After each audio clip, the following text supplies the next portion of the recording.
Voracek there, turning away from Zidlitsky. Back to Briere. Fire! Oh, Seam deflected stop. Gagne! He scored! Are you ready for some hockey? Alright, what is up everyone? Welcome back to the channel, and for the first time in 141 days, we have finally a game review and a review of this exhibition game where the Flyers defeated the Pittsburgh Penguins 3-2 in overtime. A really solid game here from the Flyers. Everybody played well. A couple key guys that I will talk about later in this video. But starting off, going into this game, the scratches for the lineup were Werenski, Hag, Braun, Frost, Andrioff, Bunnaman, Alex Lyon, and Kirill Ustimenko. So the Flyers, they sit two veterans, and that was Hag and Braun, and the reason for that was so that Niskanen could get in there with his line mate, Ivan Provorov, and that number one defensive pairing for the Flyers. They could go in and they could definitely do some damage and really get the minutes that they need and get them back into ready form and shape for going into these playoffs. So first period, the Flyers, they were playing really good in their defensive zone. They were moving the puck quick. But the one thing was that when they would move the puck quick, couldn't really generate any chances. Voracek had a nice chance here, kind of like a broken play at the Flyers' blue line, deflected off a skate. Coots picks it up, sends it to Jake, mini breakaway. Murray makes a little kick save with his left pad. Nice save.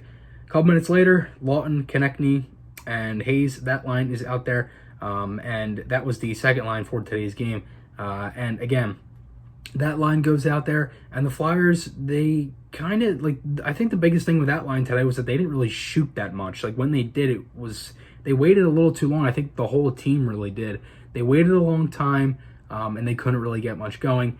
Now, another thing was, too, is that when this would happen, it wouldn't really hurt them, but this time it did, because Hayes, he passes up on a shot. They go down the ice, and Sherry scores 1-0. It goes off. It looked like it looked like Hart got a piece of it off of his shoulder, but regardless, it goes over his shoulder and it's in the net. It's 1-0 Pittsburgh. A couple minutes later, it was kind of like some really, like, it was odd because the way that they did this, they had different cameras because there was no fans. So I didn't know if they called it a penalty. I couldn't tell, but it was a delayed penalty. The Flyers, they set up it looked like it was a little bit of bonus power play time. Giroux sends it to Couturier in the slot. He shoots it, deflects off of Pettersson and Murray, and it goes in, and it's 1-1. A couple minutes later, Flyers take a penalty. They killed it off pretty easily. Penalty kill went 3 for 3 today. Hayes, he makes it 2-1 off of a really boneheaded play here from Malkin. He just sends it across the ice. And Hayes, he has a really long stick, really long reach, and he scores to make it 2-1 Flyers on the backhand. Shots were 10-6 Flyers after the first period. Flyers, they start the second period really well. Couldn't really do anything. They did take a penalty early. They kill that off. Shorthanded chance. It was kind of like semi-shorthanded, semi-wasn't. Hayes, Freeman, it like trickles off the post. That led to the Flyers' first power play, and the power play was great. So both units get out there for this. The first unit was Giroux, Voracek, Couturier, Provorov, and Konechny. Your second unit was Gostisbehere, Niskanen, Hayes, Aube-Kubel, and James Van Riemsdyk. A really, really nice setup of units there from Alain Vigneault and the coaching staff, Mike Yeo, and Michel Therrien. So it was kind of a really good power play, but they did not get any goals. They had a couple chances, kind of like a 5-on-3 for a little bit, because Dumoulin blocked a shot from Voracek, and he kind of wimbled down a little bit there. He couldn't really do much. But it was 0-0 after the second period. The shots on goal were 16-12 Flyers. So as I said, the Flyers only had those 6 shots there, and the Penguins, they had 6 as well. So the shots in the second period were 6-6. But again, they couldn't really get much going. And as I said, the Flyers, before they were confirmed that they were switching this up. So again, the Penguins, they split it up where Murray and Jarry, they split 30 and 30. So Jarry's actual first test of that second period was that Flyers power play. So they blew the whistle, and the whistle was stopped at 10:05. So Jarry came in for the Penguins. Murray came out, and then what the Flyers did was after the second period, they switched it up, where Hart, he came out after, and then Brian Elliott would come in to start the third period. So Hart, he makes 11 saves on 12 shots. I thought he had a pretty solid game. Along with Elliott, I thought both goaltenders played well. But starting the third period, Elliott, he makes a really nice save on this power play chance here from Malkin. Malkin had 3 really good chances. The Penguins really dominated this period because for a few reasons. One, they were down in the game. And 2, this was the last period of games that doesn't matter for them.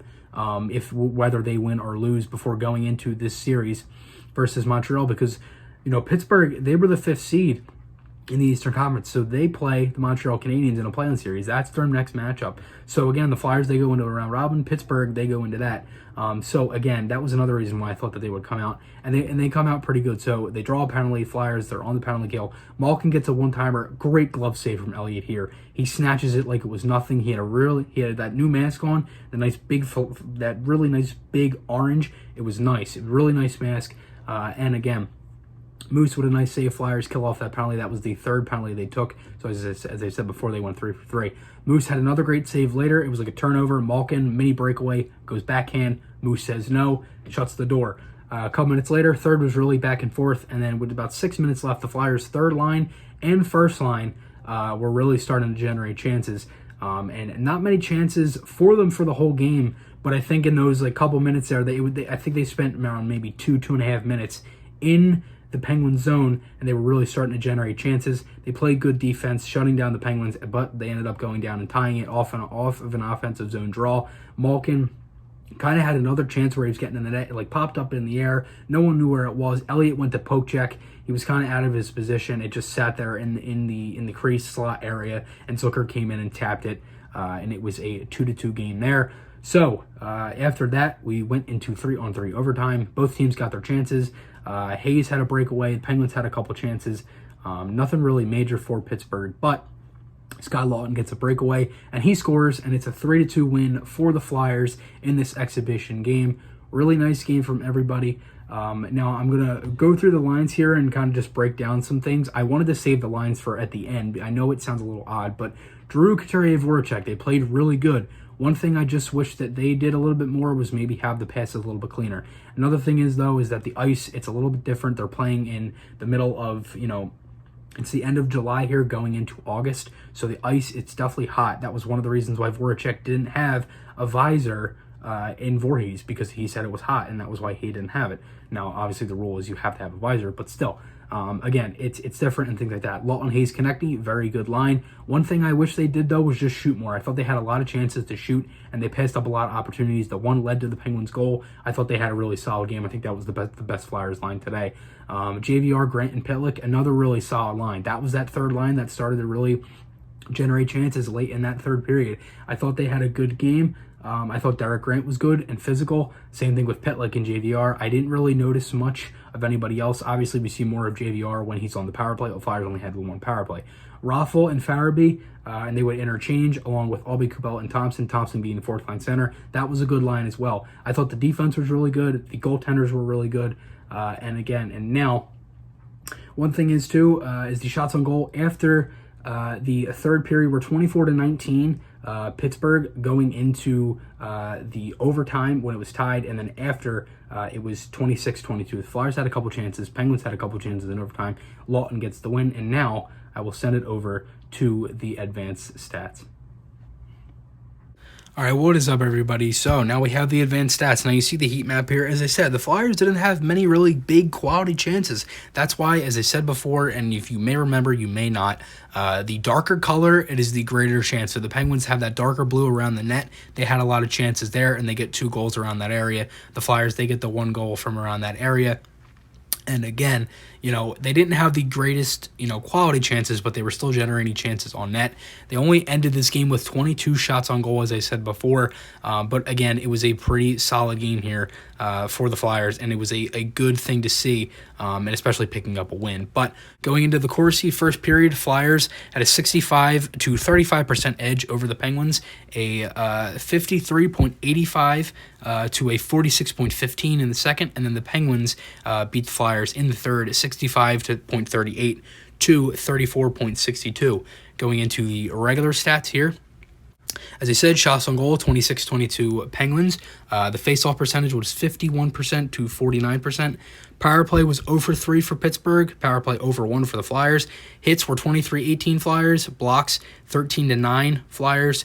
and the giveaways were 12-11 Flyers as well. The team leader in ice time for the Flyers for the offense was Sean Couturier with 19:05. Second was Kevin Hayes with 18:13, and third was Claude Giroux with 18:09.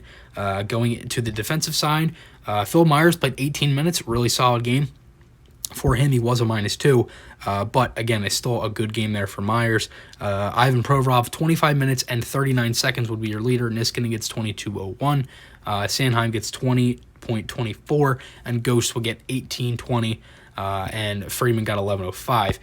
For some reason on NHL.com, it does not say what Igor Zamula's ice time was, and I will talk about that. But besides his ice time, I thought Zamula had a good game. This was technically his first NHL game, so a really good game for him. I thought he was sort of physical, sort of wasn't physical, but again, he played a really good game for it being his first. I thought he did good. He's a big guy, and I thought he did really good with being poised, making the right decisions, and same thing with Mark Freeman. I thought he played really well. As for the goaltenders, Elliott and Hart were both fabulous. Hart, he made 11 saves on 12 shots, and Elliott, he had a really, really good game as well for the Flyers. But again, this was a good game for the Flyers. As I said, not playing in 41 days. They played really good. It was a solid effort, and now they move on until August 2nd. We have a little bit of a break here. You go to August 2nd, and then they play the Boston Bruins at 3 p.m. On Sunday. So, again, it will be fun, and now we get to go watch some of these other games. We got hockey a lot now. So, again, remember, guys, podcasts, articles, those links are on my channel. Thank you for watching till the end, and let's go Flyers.